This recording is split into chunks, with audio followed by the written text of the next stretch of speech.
Muito bom dia para você, eu sou Júnior Moreira, este é o Conversa de Redação e comigo para debater os principais temas do dia, os jornalistas Eduardo Costa e Marcelo da Fonseca e a economista Rita Mundim.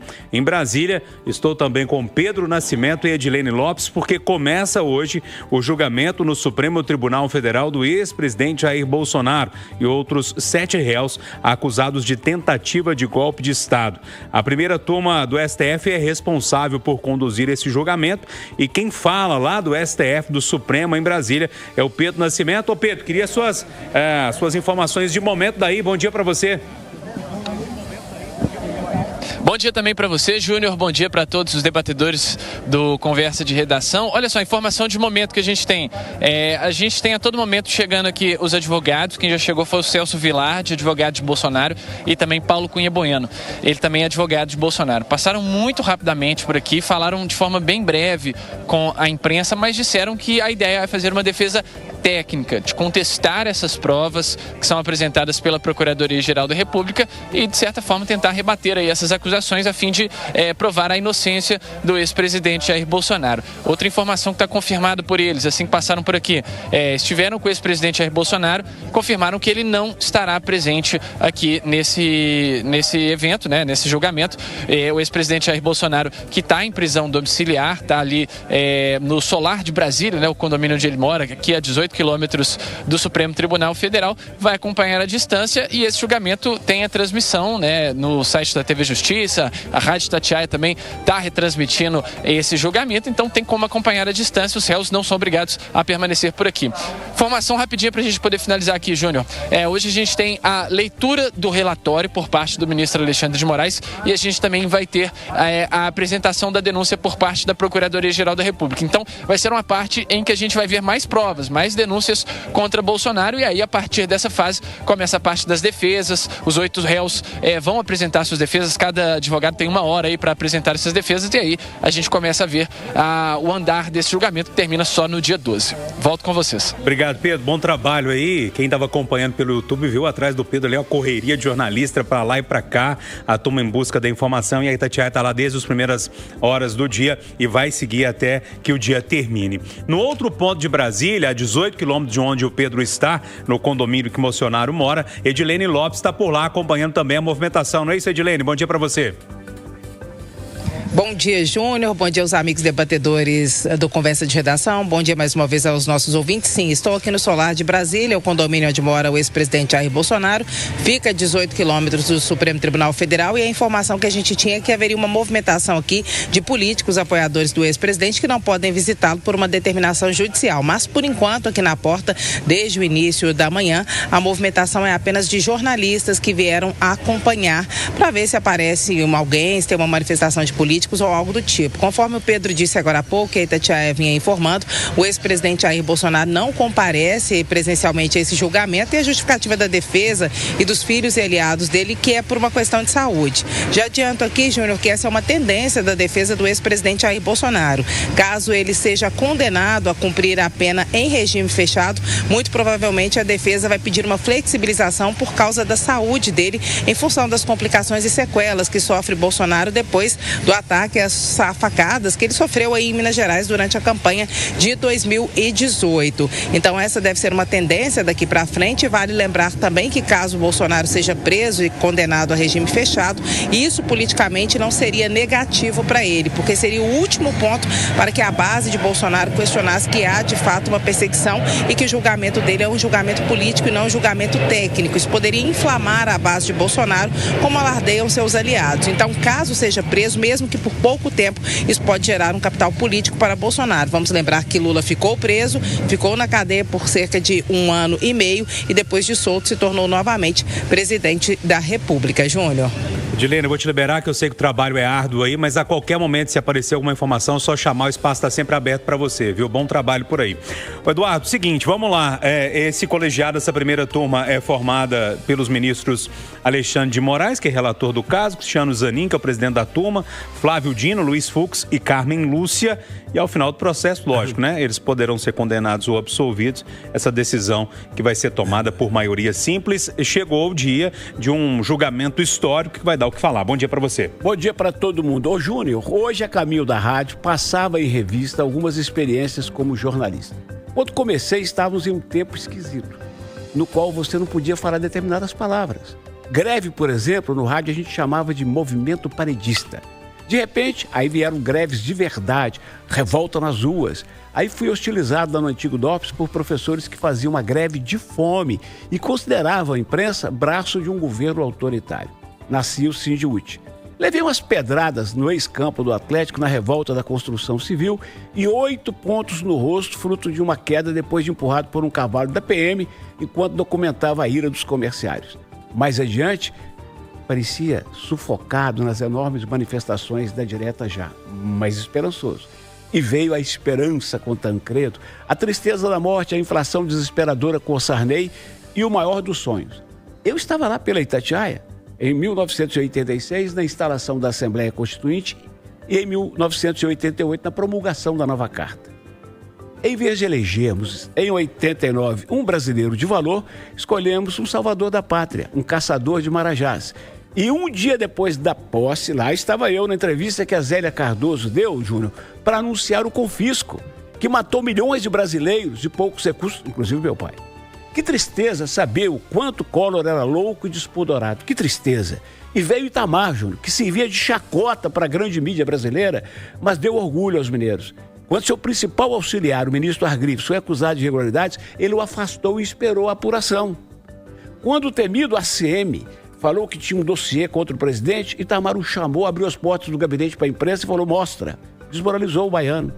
Itamar também convocou, nomeou Fernando Henrique Cardoso, que criou o Plano Real e estancou a inflação desesperadora. Eu estava lá no apartamento de FHC, pela Itatiaia, no dia do lançamento do Real. Quanta alegria, quanta esperança, Júnior.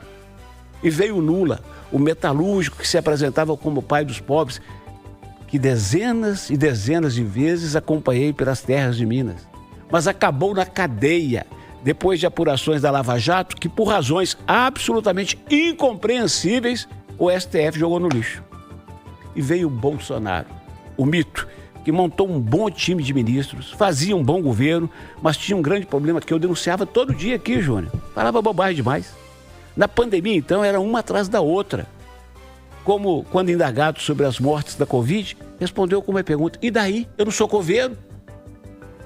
E agora, Júnior, cá estamos nós, com um país dividido, sangrando, perdendo tempo, deixando de avançar na educação, no cuidado com suas pessoas, esperando a hora de prisão do 4º presidente em menos de 40 anos depois da redemocratização. Parece uma tragédia, mas para aqueles que olham pela metade cheia do copo, como é o meu caso, fica o consolo de que estamos avançando na tal democracia, quando nem generais de 4 estrelas podem se safar se atentarem contra o Estado de Direito. Estou convencido, e tenho dito isso aqui, de que há provas, e muitas provas. Mas para os que pensam diferente, vale ouvir a fala do Procurador-Geral de Justiça daqui umas 2 ou 3 horas. Ele, Júlio, é que tem hoje a obrigação de convencer seus pares e o país de que houve trama golpista. E quanto a nós, Júlio, vamos trabalhar para continuar pagando imposto. E trabalhar bastante, né? Ô Rita Mondin, queria te ouvir sobre esse julgamento, começa daqui a pouco, às 9 horas da manhã. Bom dia para você. Bom dia, Júnior. Bom dia a todos. Que pena que a Silvana Lobo não está aqui, porque eu faço minhas as palavras dela. É um julgamento político. E um julgamento que os operadores do direito, como ela, dizem que contém vícios, né, que não poderiam ocorrer. Mas não houve nenhuma manifestação por parte de advogados, de juristas e muito menos da OAB. Mas é um julgamento em que um golpe que não teve nenhum tiro, né? Esse golpe foi dado e esse golpe, por causa desse golpe, milhares de manifestantes foram presos, sendo que alguns que estavam ali promoveram atos de verdadeiro vandalismo. E esse vandalismo, na minha opinião, como cidadã, não foi apurado até hoje. Filmes sumiram, câmeras, o que estava nas câmeras desapareceu e pessoas foram presas em grupo, sem o direito da individualização da pena. Portanto, é um julgamento político, é mais uma cena de um roteiro, de uma novela que já estava escrita desde 8 de janeiro, pela forma que vem sendo conduzida e pela forma que as pessoas estão sendo julgadas e condenadas. Portanto, é mais um capítulo de um julgamento político que não trouxe e não traz, na minha opinião, a transparência devida e o respeito devido a um ex-presidente da República. E aí, Marcelo da Fonseca, daqui a pouquinho começa esse julgamento. Muita gente, como a Rita acabou de dizer, acha que é um julgamento político, muita gente fala que tem vícios. Eduardo lembrava das provas também. Como é que a gente equaciona isso tudo, hein? Bom dia. Bom dia, Júnior. Bom dia, amigos Conversa. Bom dia a todos os ouvintes. Júnior, sem dúvida, é um julgamento muito histórico, né? Um dia simbólico, muito importante para a história do Brasil, né? O Edu lembrou vários episódios, né, que marcaram a história. Sem dúvida, agora começa um novo capítulo que também, né, deve ganhar aí as páginas dos livros de história. Eu acho que o principal fato que a gente tem nesse julgamento, na questão simbólica, é o recado que fica muito claro, e aí é um mérito do Supremo, né, um mérito do Judiciário como um todo, de dar um recado muito claro para um pilar da democracia. Quem perde eleição tem que aceitar a derrota. Quem perde uma eleição tem que aceitar que perdeu. E aí tem que deixar o regime. Tem que deixar o poder. Isso é o básico de qualquer regime democrático. Então, quando o ex-presidente Bolsonaro foi derrotado e aí fez várias acusações, né, sobre irregularidades, sobre fraudes nas urnas, se ele tivesse conseguido comprovar isso, ou se os militares, que eram parte do governo, tivessem conseguido comprovar isso, a gente iria por um caminho. Mas não teve nenhuma prova de que houve fraude, né? Não teve nenhuma prova de que houve algum tipo de ilegalidade no processo. Pode criticar uma decisão do Moraes que prejudicou o Bolsonaro durante a campanha, pode, né, criticar decisões da Justiça Eleitoral, só que não houve nenhuma fraude. Os debates aconteceram, a votação aconteceu, foi por uma margem pequena e aí o Lula venceu a eleição. O Bolsonaro deveria ter aceitado essa derrota, né, ter participado do processo, né, do rito de transmissão do cargo. Eu acho que ele fez um serviço muito grande quando ele não participou, quando ele foi para os Estados Unidos e deixou as pessoas, né, os seguidores deles aqui num clima muito inflamado, né? Todo mundo muito insuflado. Então eu acho que o ex-presidente errou muito depois que ele perdeu a eleição e vários dos seguidores dele também erraram bastante. Inclusive, um parêntese, né? Em 2024, 2 anos depois, vários bolsonaristas que perderam eleições municipais não repetiram o que Bolsonaro fez em 22. A gente tem o caso aqui do Bruno Engler, deputado estadual do PL, né? Seguidor do Bolsonaro, foi derrotado da eleição da prefeitura. 2 horas depois, ele estava ligando para o Fuad Noman, né, que tinha vencido, e dado os parabéns. Admitiram a derrota e segue o jogo. Isso é democracia. Então, simbolicamente, esse julgamento é muito importante por isso. É um recado claro para todos os políticos, independente de ser de direita, de esquerda. No Brasil, quem perde a eleição tem que deixar o governo, né? Não tem espaço para outra alternativa. Agora, por outro lado, e aí agora que eu vou concordar muito, né, com a fala da Rita, porque esse julgamento é muito político, eu acho que o Supremo, e principalmente o ministro Alexandre de Moraes, na tentativa de talvez garantir os holofotes para ele, tem ignorado várias etapas previstas na Constituição. Tem ignorado várias etapas previstas no bom julgamento, na boa tramitação de um processo, né? E quando ele leva para a primeira turma, né, não deixa que o plenário do Supremo julgue um caso tão importante quanto esse, ele presta um desserviço ao país. Eu acho que seria muito importante que o Supremo, de forma colegiada como um todo, né, analisasse o caso, ouvisse as explicações das defesas, né, ouvisse tudo que está envolvido no processo. O Alexandre de Moraes não permitiu que isso acontecesse e aí isso vai ser muito questionado, sim. E aí é direito da defesa questionar. Da mesma forma que aconteceu lá atrás na Lava Jato, quando o então juiz Sérgio Moro, né, também ignorou várias etapas da lei para condenar o Lula.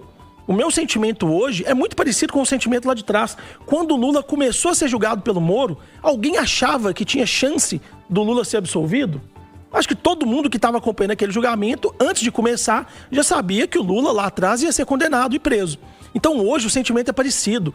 O ex-presidente Bolsonaro vai ser condenado e preso.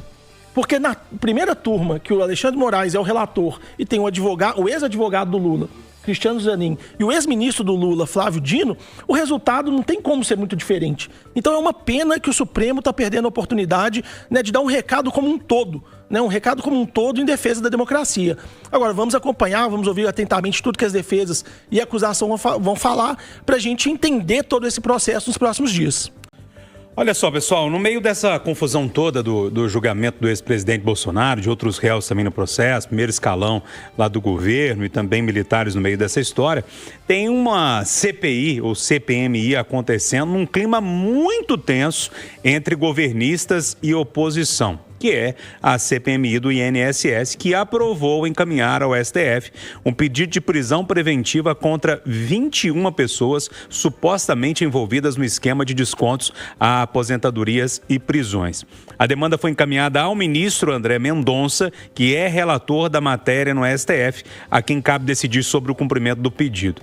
Entre os nomes, Eduardo, estão o de Antônio Carlos Camilo Antunes, o conhecido como Careca do INSS, e do ex-presidente do INSS, Alessandro Stefanuto. Ô Júnior, se o ministro André Mendonça atender esse pedido, pelo menos em relação ao Careca do INSS, hoje, amanhã eu vou dizer para você assim, ô Júnior, 1-0 para mim. Na nossa rara divergência, porque nós não divergimos praticamente em nada, em relação ao valor de uma CPMI. O amigo é testemunha que eu tenho dito aqui o seguinte: como é que roubam 6 bi dos aposentados, que já são pobres, paupérrimos de natureza, e ficam esperando? Eu não tô entendendo, Júnior, por que até ontem a Procuradoria-Geral da República não pediu essas prisões. Eu não estou entendendo, porque eu não ouvi falar que a Polícia Federal mandasse, essa que eu defendo tanto, mandasse esse pedido para a PGR. Não estou entendendo. Então é o seguinte, presta atenção na fala do Eduardo Costa aqui agora, viu, companheiro? Se essa CPMI acabar amanhã, para mim ela já me agradou, ela já me deixou o coração feliz. Cadê esses caras, gente, para ontem? Ô Rito, eu sou obrigado a aceitar o que o Eduardo disse, porque dessa vez uma coisa prática, um pedido de prisão contra pessoas que, pelo que a gente entendeu e leu nos processos todos que estão aí no inquérito da Polícia Federal, estão atolados até o pescoço nessa história. Exatamente, Júnior, eu não tenho o que completar, né? Tomara que o ministro André Mendonça aceite esse pedido de prisão, porque demorou, né? Demorou. E vamos ver se com a prisão a gente realmente consiga visualizar e deslumbrar todo esse esquema montado há anos e que vem desviando recursos, principalmente dos mais analfabetos, dos indígenas, daqueles que mais necessitam de cada centavo do seu benefício. Isso é que é o mais triste. Então, foi uma coisa armada, quase que proposital, e escolheram a dedo o público para que demorasse a ser descoberto esse esquema fraudulento e imoral. E eu acho que o governo também tem que ser punido, porque tudo que aconteceu dentro do INSS, aonde o nosso dinheiro é depositado e deve ser guardado para a nossa aposentadoria. Eu precisava te falar isso, Marcelo. Eu espero que nessa CPMI alguém pergunte e a Polícia Federal e a Procuradoria-Geral da República digam que não é verdade o sentimento que eu tenho, que muitos brasileiros têm, que é lerdeza no pedido de... Porque correram para acertar as contas, correram para tudo, mesmo para prender. Que essa lerdeza não está ligada ao fato de que o irmão do presidente da República também faz parte do time que roubou o dinheiro. Ô Marcelo, Brasília não tá pra brincadeira não, né? Você foca num caso, aí tem mais outro. Então, vale fazer não tá dando conta, não. Vale fazer um alerta aqui, aproveitar, né, o microfone da Itatiaia, que é muito forte, chega em muitos lugares. A gente costuma, né, ver na política acontecer um caso muito repetitivo. Quando existe algum holofote muito grande de algum julgamento ou de alguma votação, muitas vezes outros casos vão passando despercebidos. Né? Com esse julgamento do Bolsonaro, né, chamando toda a atenção da política, no Congresso estão acontecendo algumas coisas que, na calada da noite, ninguém está prestando atenção. Uma delas, né, é uma tentativa de minimizar a lei da ficha limpa, que está sendo articulada no O outro fato, né, que a gente precisa assim, manter a atenção muito grande é com essa CPMI. Porque ontem foram revelados, né, foram feitas denúncias muito graves né, sobre relações de políticos, sobre relações de pessoas dentro do INSS que beneficiariam alguns empresários. Então, assim, denúncias muito sérias. Tomara que em Brasília o julgamento do Bolsonaro não atrapalhe essas apurações, porque ontem a gente viu na CPI surgirem vários indícios muito graves. E a gente, no início da CPMI, Júnior, a gente falou que tinha dois caminhos. Ou ela ia ser politizada, servir como palanque político, ou ela poderia sim ser efetivamente trazer algo de positivo, né? Conseguir esclarecer o que foi esse assalto aos aposentados. As primeiras sessões têm mostrado ser bastante sérias. Né, ontem até 00:40 estava assistindo a sessão da CPMI e o pau quebrando, né? Muita briga, muita disputa, muitos questionamentos que são importantes sobre esse caso. E o principal, parece que não vai ficar focado só em um governo ou outro. Né? A gente está vendo convocações, questionamentos envolvendo o grupo mais próximo, né? ao Carlos Lupe, que era ministro do Lula, mas também ao ex-ministro do governo Bolsonaro. Então, que bom que essa CPI parece, pelo menos aparentemente, está começando atirando para todos os lados, né? Realmente tentando investigar o que aconteceu. Né? Aqui vale a gente, né, elogiar a condução inicial do senador Carlos Viana, porque eu tinha muito receio de que a CPI fosse usada só como palanque. Então, no início, começou mandando muito mal com os jornalistas, né? Falando que os jornalistas não podem tirar foto de nenhuma conversa, mas pelos trabalhos sequenciais da CPMI, parece que o trabalho vai ser muito sério e não vai ser só ideológico. Tomara que seja assim até o final. E o parlamento, Júlio, existe para isso, para o pau quebrar. Com respeito. Quando o pau quebra no parlamento, entre oposição e governo, ganhamos nós. É isso. Ponto final, nossa conversa de redação, que teve Eduardo Costa, Marcelo da Fonseca e Rita Mundim.